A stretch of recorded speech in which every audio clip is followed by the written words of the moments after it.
Hi guys, welcome back to Libris Custom Knives. This is part 7, is it? I think it is part 7 of us building a heat treatment oven.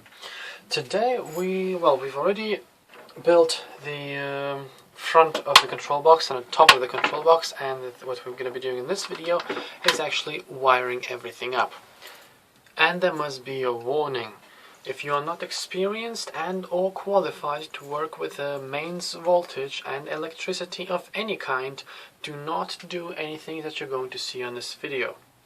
Okay, you are responsible for your own safety yourself and no one else but yourself. Okay, so with that out of the way, let's get started. So, what we're going to be doing first is, I think, we'll be transferring outside to make things nice and easy for ourselves, because we don't have a lot of room in here, and well, you know, might as well keep everything simple. So I'll grab some of the tools and I'll see you right outside. Okay, well then, there we are. Now I do have my schematic ready, okay, so I can reference that as I'm working along, and first things first is, if you remember, we'll have to be splitting our 240 volt bus into quite a few different sections, as well as once we get into the 12 volt section we'll have to be splitting that as well. So first things I'm going to be doing is I'll attach these to the walls. Okay, I'll be cutting them and attaching them. I will in total be needing 5 different ones. Okay, 5 different buses, because when you think about it, there is a live cable, the neutral, the ground, the 12 volt plus and 12 volt minus, so that's 5, I think. So we're going to make sure we do that first, okay, and sort of figure out what is the best place to put them all at. Okay, while I'm doing this, I'm just using a regular knife to separate them, just like that, and they cut off really easily. These are the plastic type ones. It's not going to get hot inside this particular enclosure, so I'm not really concerned about them melting or anything else. There we go, that should be enough. Now I've got 2 of them, which I've cut into fours. I'll be using those for the live cable and the 12 volt plus. Okay, the other one is going to be used for 12 volt minus, and these 2 are going to be used for the ground and the neutral as well. There we go. All I'm doing is I'm drilling a small hole through one side, just like that, and afterwards I'm putting a screw on the other side, which has a wide head so it doesn't come through the plastic, and then I'm just screwing on the terminal block onto that screw. There we go. Okay, so that's what that's going to be. From the top bottom, there's going to be live, earth, neutral, 12 volt plus and 12 volt minus, and that should do us just fine. Okay, I'm using the solid core cable because, well, A is what I have lying around, and B, it's, well, inside the actual control box. It doesn't need to be able to flex, so I'm perfectly fine in using this as opposed to using a regular flex cable. However, for the cables outside of the oven, and certain cables inside as well, we will be using flex cable. Okay, what you've got to do is, rather obviously, you have to bridge all these connectors together, so then you effectively are splitting your 240 volt bus. Okay, this connector block is, by the way, rated for 15 amps, so that will be plenty. It's exactly the same as what our circuit breaker is rated for, so I'm not really concerned about it being, there we go, that is a bit, there we go, that should be perfectly fine.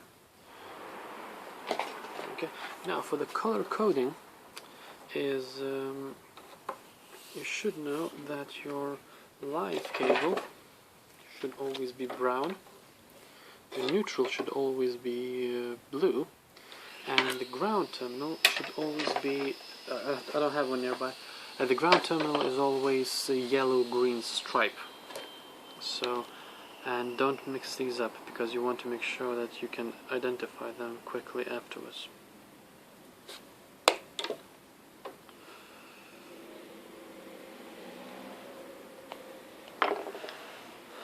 And there we go, that's our neutral bus all wired up. I will bother about the 12-volt bus and whenever I actually come to it. At the moment I'll be worrying about... There we go. So now I'll be wiring some flexi cable from the power in connector to the circuit breaker and then to the power switch. Okay, because this box is hinged, I want to attach it beforehand, and it needs to be a flexi cable because it'll be flexing up and down when the door is being swung open and closed. So, okay, now let me just show you this. The cable I'm using is a reasonably old style cable because it's got different markings, and the other one has got red, green, and black, as opposed to blue, as opposed to blue, brown, and green and yellow stripe. So in this one, red is the live, black is the neutral, and green is the earth. Okay, I like that cable because it's quite good quality, and at the same time, it should be just long enough. And at the same time, it is rubber insulated, so it's quite heat resistant as well. Okay, and this is where the wire crimp terminals will come in real handy, is because I'll be able to attach them to this cable, and afterwards they will still be removable. Okay, now this connector over here is labeled on the other side where the live wire, the neutral, and the ground goes, so I know where, what I'm connecting to what. So it's not witchcraft. Okay, everything should be reasonably clear. Okay, now I'll be running the live wire from there to the power switch. Okay, and because this one is just going to be running across the top over there, I will be using a regular solid cable because I don't really need or want that to flex at all. What I do after I put the crimp connector on, I'll sort of tug on it just to double check that it's set correctly. Now, embarrassingly enough, I can't remember which pole of my switch does what. So I want to double check that I am connecting it to the right poles. Basically, if you're buying a multimeter, it should have what's called a continuity buzzer. So when there's continuity between the two prongs that you're using, your test terminals, you should get a beep. So at the moment the switch is set to off, so there should be no so I'm looking for the poles which have no continuity between one another. So these two don't, and these two don't. Okay. And these two don't. Now if I turn on, these don't, but these do. There we go.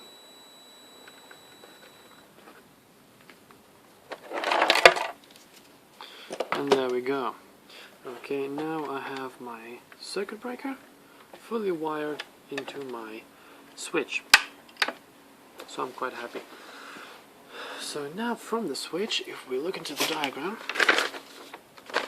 okay, so we've put our circuit breaker in, we've put the switch in, and now there's going to be a split, after which it goes to the PID and continues, and then everything else.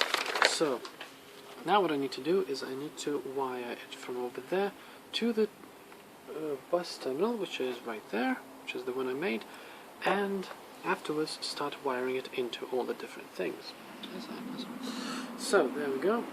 Now all I'm doing is I'm wiring it from the switch, and that's going to go into my bus. So my bus is right here. Okay, there we go. Now that I've got my live wire wired into the bus, I like to call it the bus for some reason, I can secure that bus to the walls. And now let's check for continuity once again. This time I'll be checking from the power connector itself all the way to the terminal block. So to make sure that I did everything correctly and I didn't screw anything up. So let's give this a shot. It's a bit difficult to hold it with one hand. There we go. So there's no continuity at the moment, but if I click the switch, yay! Okay, so everything's correct. Remember to check for issues with your wiring as you're working along, because you don't want everything to go up in smoke once you switch it on. So the more precautions you take, the better. Now what I'm doing, the first split, according to our diagram, will be going to the PID. Okay, so that's exactly what I'm doing. At the moment I'm wiring a cable to go to the PID, but because the PID only consumes about 5 watts of electricity, I'm using a bit of a thinner cable for that. It should be perfectly fine. Okay, now we have our live cable going to the PID. So the next step is, I think, will be to install our neutral bus. This one right here. There we go.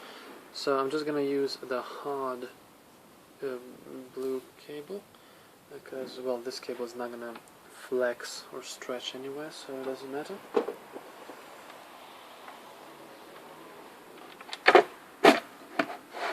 Okay, well, there we are. Let's give it a test run. Now we have the live and neutral connected to the PID, and they're connected to their own buses, and their buses are connected to the connector. So if I plug this in theory, it should work. Okay, it's switched off.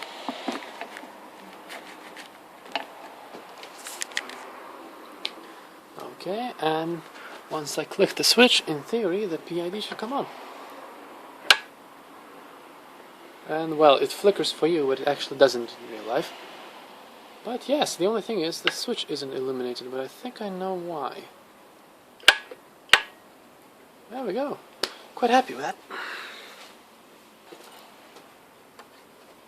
There we go. So, we've wired that up. Let's have a look at our schematic.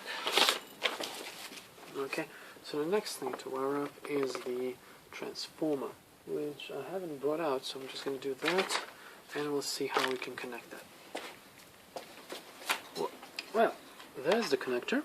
There's the transformer. Let's try opening this up and seeing what can be seen inside, and hopefully how we can extract its 12 volts. We don't need this bit.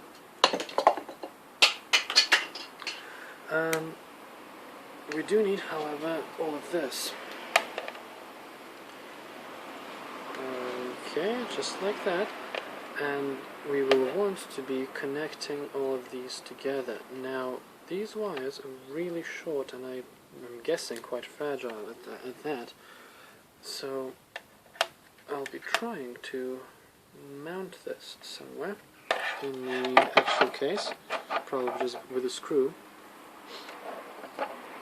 And I'll be extending those wires so it can actually work with something else rather than them. Okay, and I'll be using this crimp connector over here that lets me join 2 wires together.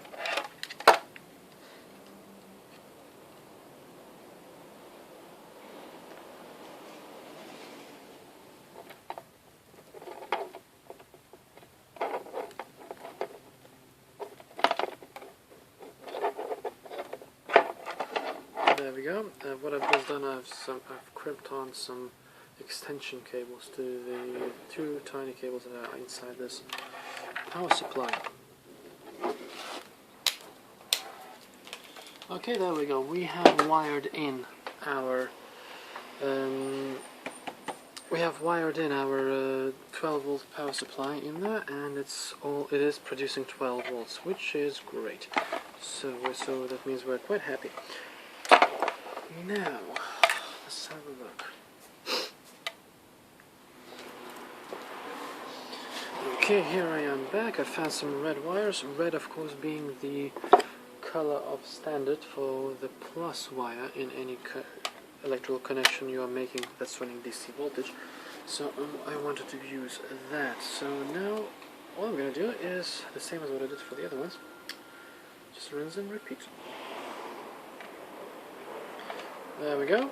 Okay, I've wired the plus connector of the 12 volt power supply, so I'm just going to screw that one back in.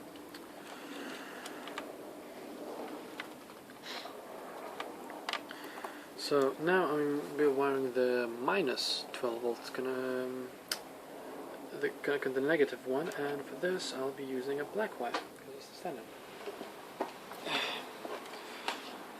Alright, now that we have our 12 volt power supply connected, what we're going to do is we'll wire up the fans. Now the fans, since they are computer case fans, they run off of this sort of a connector.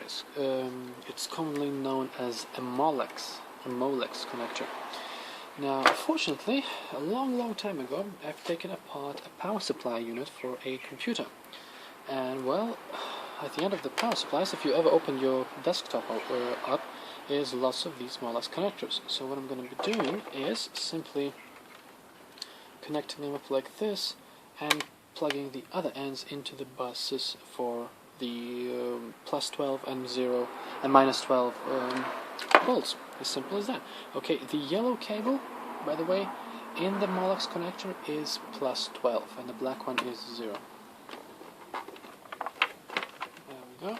That is connected, and now all I need to do is simply connect those up. This way, if ever I want to replace the fans, or if I want to repair them or take them out or anything else, I can just, or possibly even add more fans, I can just keep stacking this up. So let's give this a shot. Now, once I put the power on, in theory the fans are supposed to start spinning, if I did everything correctly.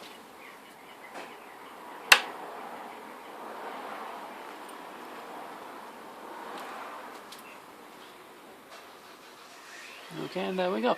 The fans are indeed spinning. This one is sucking the air in, and that one is blowing the air out. Okay, so let's get back to our schematics. So we are right over here. We have already connected this. We have connected the two fans. Now what we can do, we need to put a 12 volt line into the PID. Okay, and then from the PID going on to the SSR. Alright then, so let's do precisely that. Now, funnily enough, I don't have any red cable, any red wire, so what I'll be sacrificing is this 12 volt car charger. I think it was meant for one of my very old phones that I had. So I'm just going to snip off the ends and use that. If you're asking me how will I distinguish between the plus and the minus, well, I hope it can show up on the camera. But one wire has got a stripe on it, okay? And that stripe is, well, at least in the case of our 12 volt power supply on the bottom there, that stripe was a plus, so that's what I'm going to use. There we are. Okay, now the other end is, we're not concerned about the other end just for the moment, let's leave it as is. So, but the wire that's coming out of there will be going to, okay, it will be going to our SSR, but to start with we need to mount that SSR on the heatsink. It's always a good idea to keep any screws you're actually working with at the moment in your enclosure over there, because that way they can't get lost. Now, ideally, you put some sort of a thermal compound between the two, so you actually have a better heat conductivity between one another. Now, unfortunately, I don't have any compound, not that I can find. So I'm just gonna go like this. Okay, I'm just gonna go dry. If I ever find that this gets really hot, I will revisit this. There we go, and that's how I attached my SSR heatsink in there. Okay, it's not touching anything else, but the way it is done is it's attached with these self-drilling screws through the actual heatsink, right like that. Okay, and now when the door closes, the fan will be blowing the air right onto the heatsink and the relay. That should keep it nice and cool and comfy. So, let's have a look. Okay, so now what I need is a cable that's running from the other terminal of the output in the PID I need that running to the SSR plus side. Okay, and I know full well that the other cable of this is going to be the minus side on the SSR, so I might as well connect that.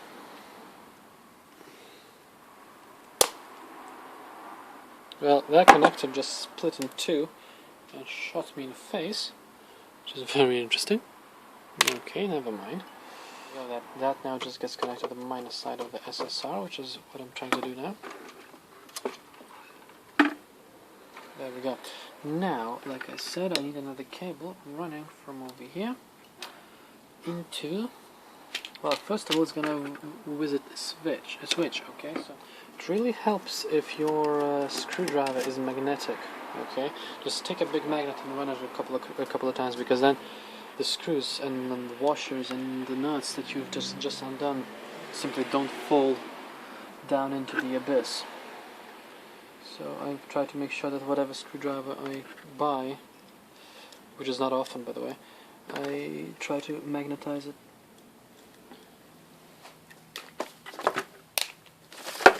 So there we go, we have connected it to the SSR, now we're going to run a little test. Fortunately this SSR actually has got a little LED light right in there, so if it receives power and if it switches the elements successfully, we're going to have a little red lights to tell us that, so it's going to make things easy. Okay, don't try this at home because you'll make sure everything is closed up properly. Okay, it works. Now obviously that light doesn't turn on because the PID is not giving us the signal. Okay, it doesn't give us a signal to actually do this. So what I'm going to do, I'll simply take a little jump-through cable, if you like, and shorten the two terminals across. With this, I will make sure that there's some electricity running through that. So let's give this a shot. And I'm not sure if you've been able to see it in case my hand was in the way, but we do have power going to the SSD, which is a very nice thing indeed. So let's just switch everything off, which happens just fine. Unplug this to make sure we don't electrocute ourselves, and let's continue working. So okay, so we did this part of the SSR. Okay, now what we'll be doing is the third and final 12 volt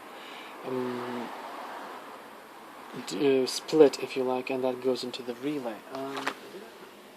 Okay, there we are. So there's a relay over here, and we will be using the we'll be wiring the 12 volt power supply too. Now the catch is of course that 12 volt power supply, before it comes to the relay, it has to run for the door interlock switch, which is going to be on a door, rather obviously. The way it's going to come in here is through a connector, so I'll have to solder up a connector for the moment because that one doesn't take crimped terminals. What you see. And there's the connector. Okay, and as you can see, they are labeled 1, 2, and 3. So I'm going to use 1 and 2. Okay, there we go. Finally, my soldering iron is hot enough, so I'm just going to try to flow some solder into the joint. Of course, the cable's in the way, so you can't see what I'm doing.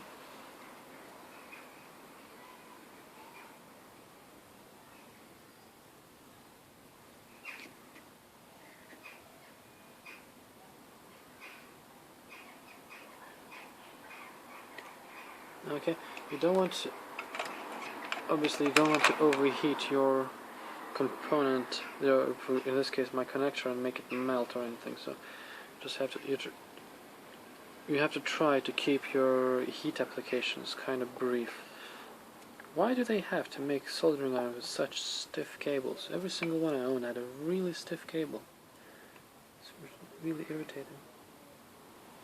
That should do the trick just fine.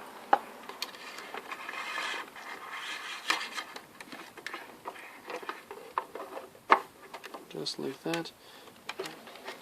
There we go. Okay, that's attached now. So there we go. Now what I'm doing is I'm wiring the cables for the main power for the elements. Okay, it comes out of the main bus. It goes into the relay. If the relay is contacted, it's going to come out the other pole, go into the SSR. If the SSR is contacted, it's going to go to the connector and then to the heating elements.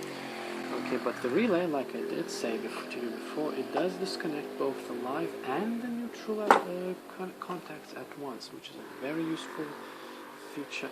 There we go. That is a neutral connected now. Now, the live has to go from this relay to the SSR, and I'm going to use a hard cable for this.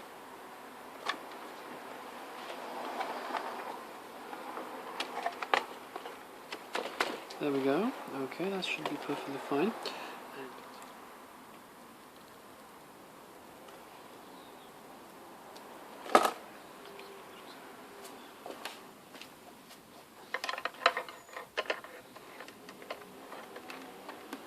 Okay, now what I'm wiring the main power connection from the solid state relay into the connector that is gonna at the very end power my heating elements. So this is a thick hard wire, but we're almost done over here, thank God.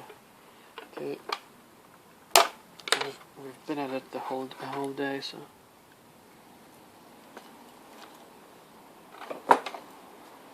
There we go, and now the last thing we need is we need the earth terminal.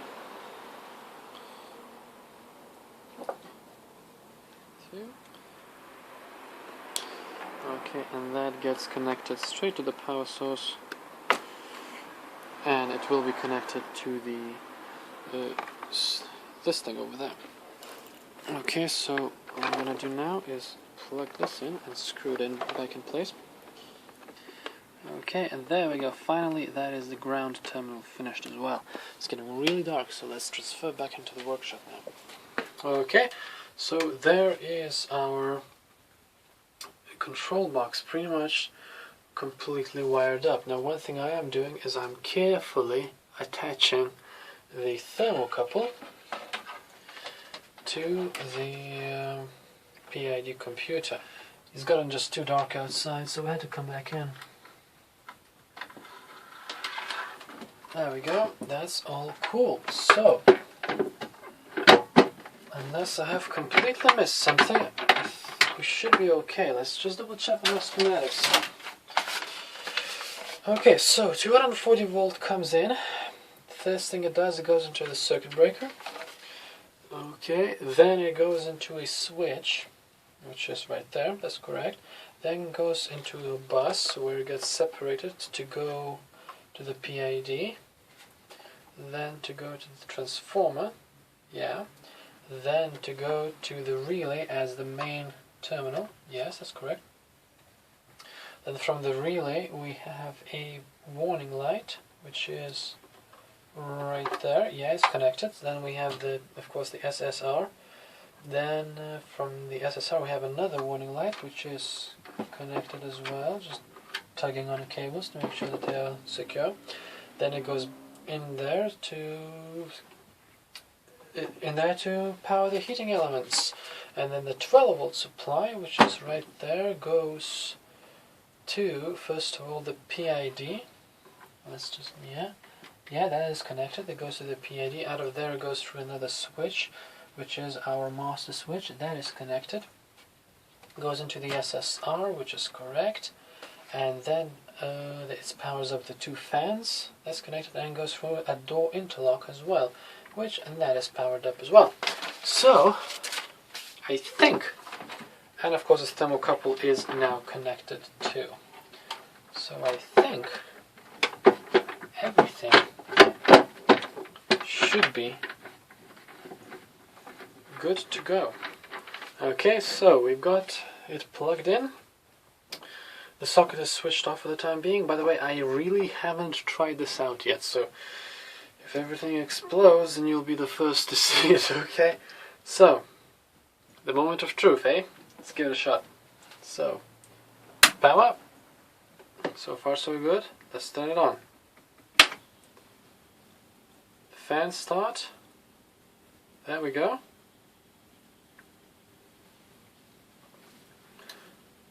Okay, this is not bad. I can see that the output one has switched itself on and off again, but the two lights didn't flash. That means that because the switch is off, there's no power going to the elements. Let's try turning the switch on. Okay, the output is off at the moment, so let's wait until it comes back on. There we go. Okay, that's cool, but however, don't forget we have a door interlock. Okay, let's turn this off again. We have a door interlock, so that is preventing us from powering up the theoretical heating elements at the moment.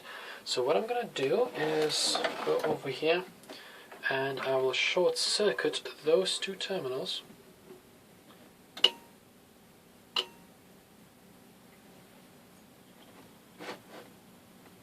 There we go.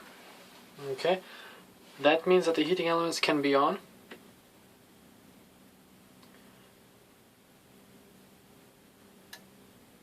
And that means that the heating elements are on. So there we go, and if I knock the switches out, there we go, that means that the heating elements can't be on. Let's just double check that. Let's wait until output 1 comes back on again. Yep, heating elements do not power on unless I switch this on. Okay, that's cool. And if I was to open the door,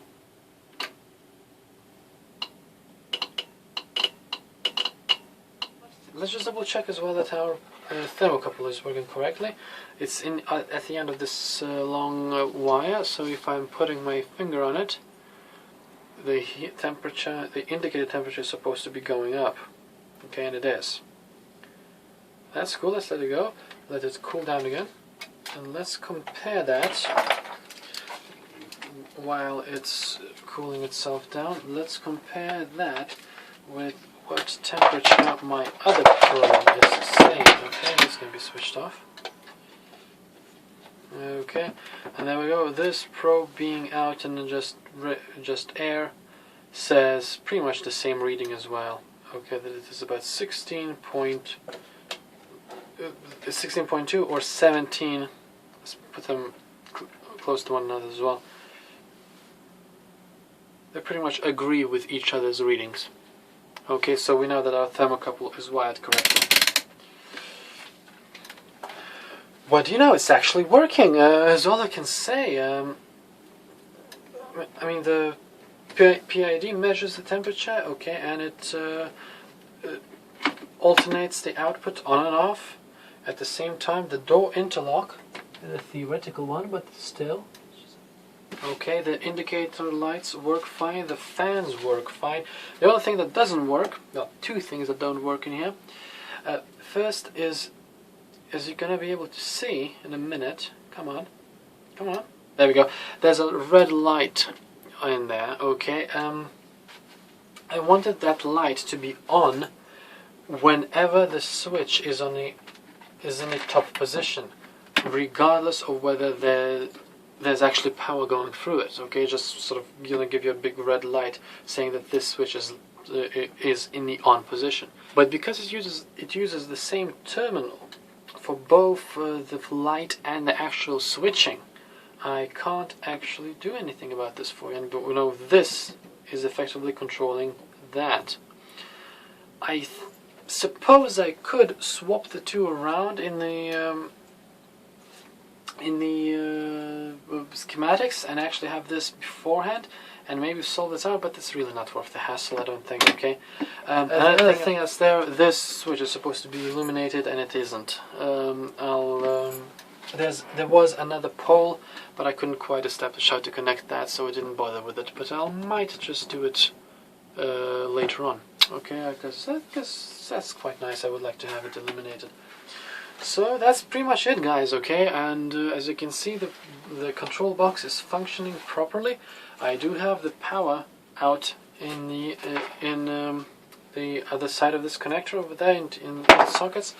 The thermocouple is working fine, the PID is working fine, all the switches and the lights and the fans are working perfectly fine as well.